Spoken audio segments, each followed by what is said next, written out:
Welcome to the Ricky Matthews Show from the Citizens Bank Studio. It is Wednesday on my show. So in the second half of the show, we're going to have Singing River Health Talk.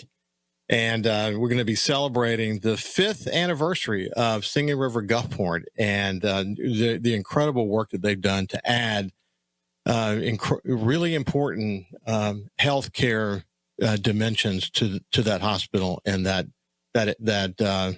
medical center. So I look forward to having that conversation in the second half of the show. For the first part of the show, I'm so thrilled to have my friend Laurie Jackson. She's a missionary, independent missionary working in Western Ukraine. And for regular listeners, you know this, she visits with me as regularly as we can visit.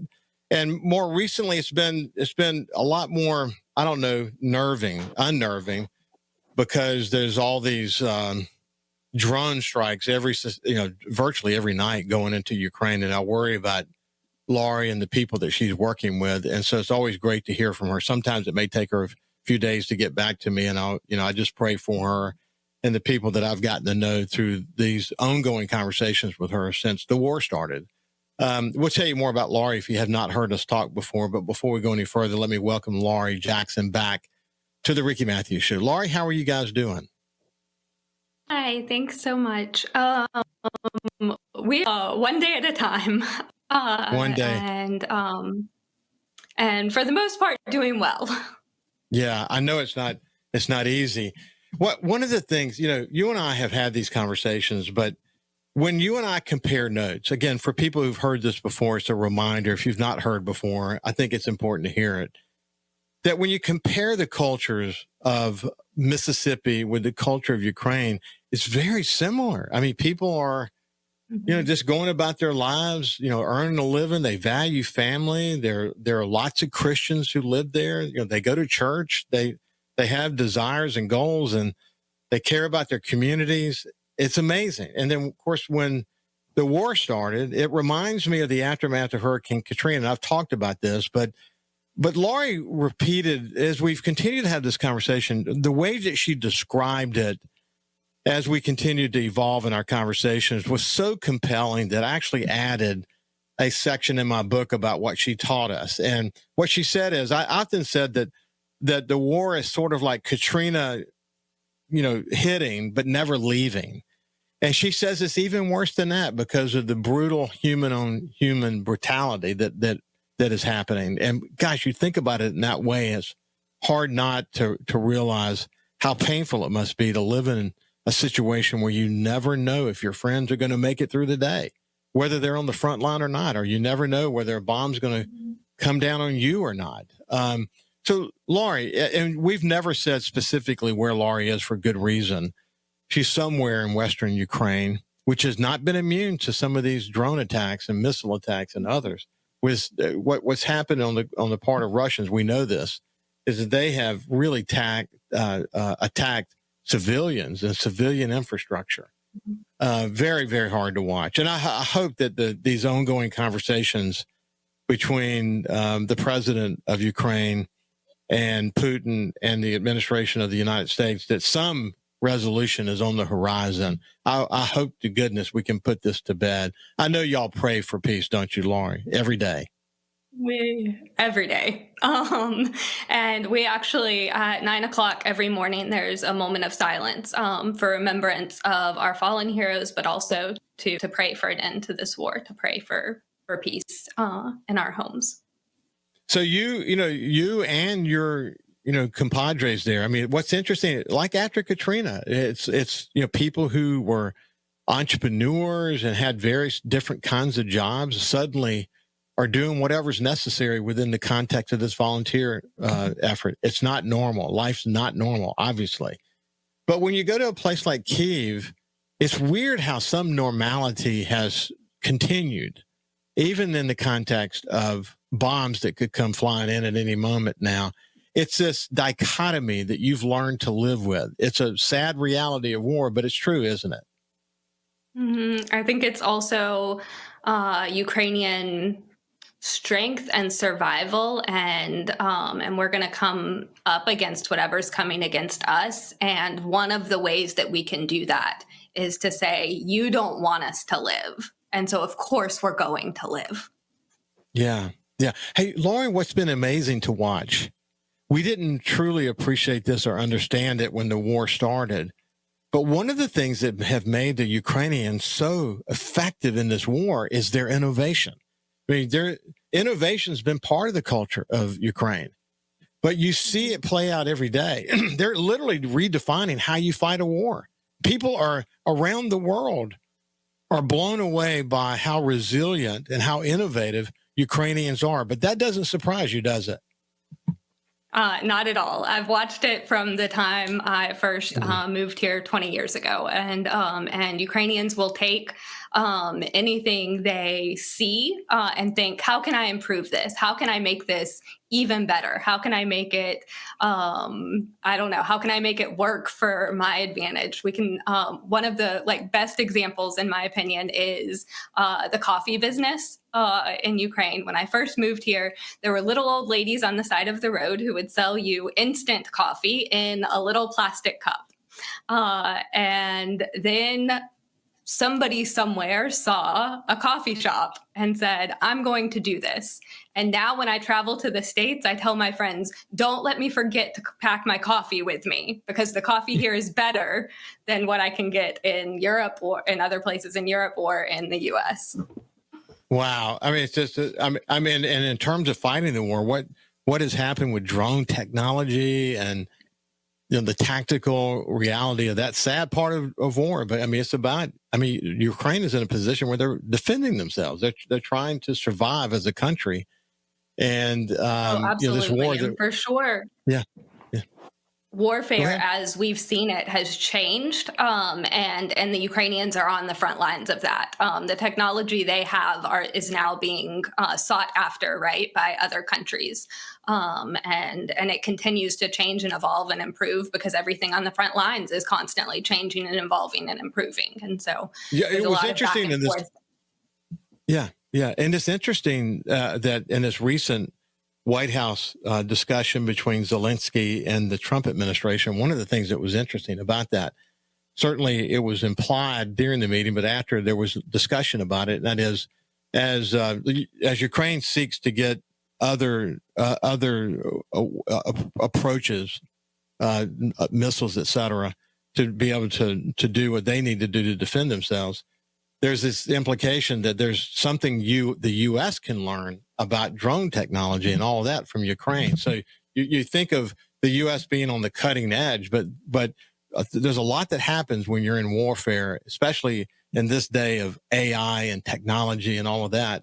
There was a tremendous entrepreneurial spirit and entrepreneurial community in places like Kyiv. I had the opportunity to meet some of those people, but where things that they're doing are impacting the world. But this is, I don't know that people truly appreciate how modern and how aggressively innovative Ukrainians really were. It was a fascinating part of this whole story, isn't it? Oh, absolutely. And I have lots of friends who are involved in drone technology and other things that are happening, similar things happening on the front. Mm-hmm. Hey, so when was the last time you traveled to Kyiv? I travel to Kyiv about once a month. I wasn't there in October, but I was there in the middle of September. Yeah. And so just so that people can know, you lived there. Tell a little bit about your life before the war started.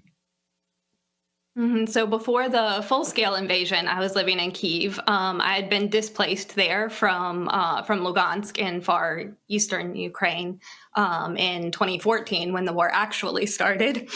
And so lived in Kyiv, was helping with families who were taking in Ukrainian children. And so I helped a foster family who had 10 kids and worked with a family that took in aged out orphans. And along the way was helping families who were adopted in Ukraine. And that's actually how Ricky and I met, was through a relative of his who adopted some of the kids that I knew from Ukraine.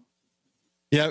Michelle, I watched Michelle, as her, her kids, the kids that are her kids. She will say they're all her kids. So you see this extended, adopted and foster family that she has. But she never wears thin on her wanting to be able to give back to people. It's an amazing thing to watch. And you and your work in Ukraine and helping place kids, you saw a lot of families like that. I mean, gosh, man, I wish the world had more families like Michelle's. Oh, absolutely. And I had the honor of not doing it alone. I had girls who had moved from Lugansk with me to Kyiv, and they helped me a lot in life, in ministry. And they all have families now, and that would be why I travel to Kyiv regularly, is to make sure I get to see my families. But you and I talk a lot about the war and what that looks like and how that impacts day in and day out. And this probably is one of the hardest things, is knowing that that anything could happen at any time. And so every morning you check your phone. Yeah, let's. I don't want to speak. We're running out of time on the segment. We'll pick it up right there on the other side, so people can truly understand what it's like on a day-to-day basis. With so many friends dispatched all across the country and on the front line. We'll see you with Laurie Jackson from Ukraine when we get back. Welcome back to the Ricky Matthews Show from the Citizens Bank studio. We're having the honor of visiting with my friend Laurie Jackson, coming to us from Ukraine, where she is an independent missionary working in this effort that started after the war. It's a nonprofit effort focused on helping families and frontline fighters, and they're a very nimble organization that does what they need to do whenever there's a need there. So I mean that has changed. It's an iterative process for them, and it's very inspiring what they've done. But Laura, you were mentioning before we went to the break that what a day in the life of Laurie Jackson and the people that you love. What a day is like with people dispatched all over the country, with fighters on the front line. Imagine what it must be like, as you were about to point out, like just the simple process of checking your phone. Talk a little bit more about that. Mm-hmm. So yeah, in the beginning, we would wake up and every morning we would all check in. We would all send messages like, we're okay, we're okay, we're okay. And now it's more, we have a lot more access to information about where drones are hitting and how they're hitting. And so the first thing I do is check where drones have hit that night, and then check in with all the people that I know in those areas. And so, yeah, and it's just throughout the day, like you're getting notifications on your phone telling you, what's coming and where it's headed, and paying attention to your friends and family who are in the area, and just constantly checking in with people. It's always, whether someone is being injured or killed, if that's not just what you're focused on. You're focused on this disruption and people's livelihoods and homes, and I mean their way of life being attacked every single day. So I can only imagine what it must be like when you get the really bad news. It's just got to be just sad. You had mentioned earlier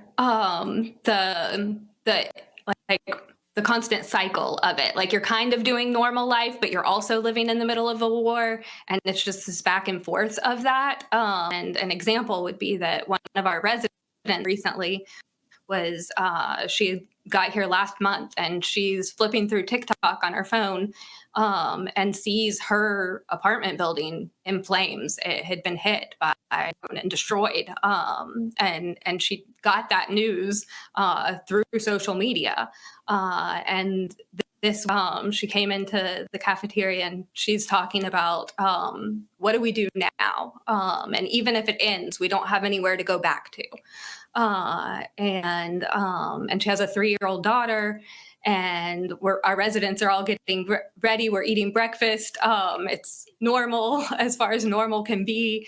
And the other residents start talking about the things that have happened to them. And then one of our volunteers comes in and says, okay, we're packing boxes for other internally displaced people today. And we all got together and we start putting food and hygiene items in boxes and putting labels on them to send them to other people who have needs. And one of our volunteers, she says, so glad we can help. And I think this is the whole point. And I think, like, I don't know what happens tomorrow. And like I said at the very beginning, right, one day at a time. And so today we're here. Today we have an opportunity to help, and that's what we're going to do. Yeah. Well, listen, Laura, do Ukrainians have a sense of how many children have been taken into Russia? Do you have a sense of that? There are lots of numbers that are thrown around. 20,000 is officially what people have agreed upon. And I would say if that's the official number, the actual number is much higher. And if we talk about the territory Russia's taken and the children whose lives they stole Ukrainian identity from in the territories that they're currently in, then that number would be like much greater. And it's true. Like I'm from Lugansk. I've watched it happen. Were in elementary school when the war started, and now they're adults and they don't know what Ukraine was. Yeah. So like those areas, I mean, when I see pictures of those areas in eastern Ukraine today, I mean, they've literally been wiped off the face of the earth. I mean, it's unbelievable. And you think about this small town that you're looking at in this picture, and then you start to really get your head around that the front line is 1,000 miles long. And then you realize how many small towns could be impacted by a front line that is that long.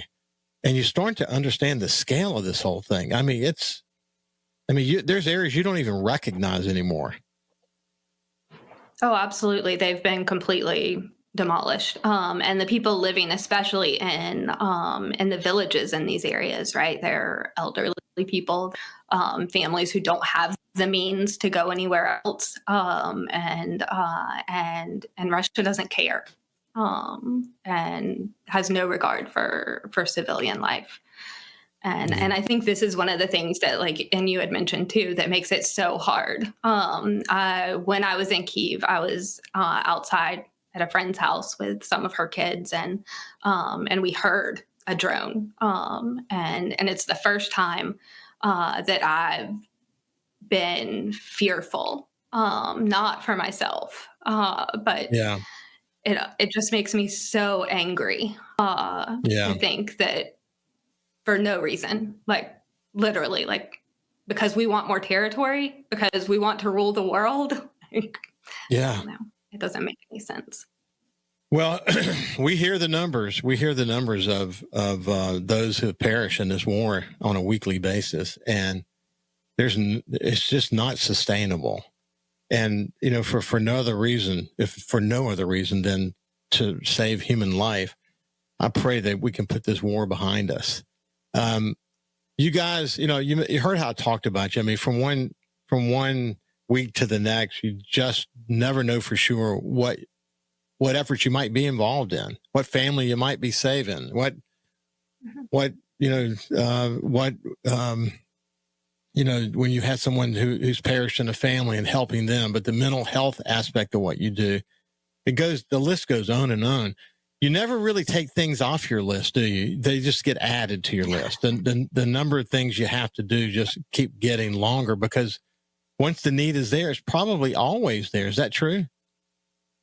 It's absolutely true. And it's a constant conversation that we're having with my team. And part of that is why we involve our residents in the things that we're doing. They become part of the team because we can't do it alone. And that's the whole idea of ANTS is, okay, let's see where the needs are. Okay, how can we meet that need? Okay, there's another need. Okay, who might be able to take over something they're doing so that we can move into something new and then get that going, and then find other people who can join into that and keep that going.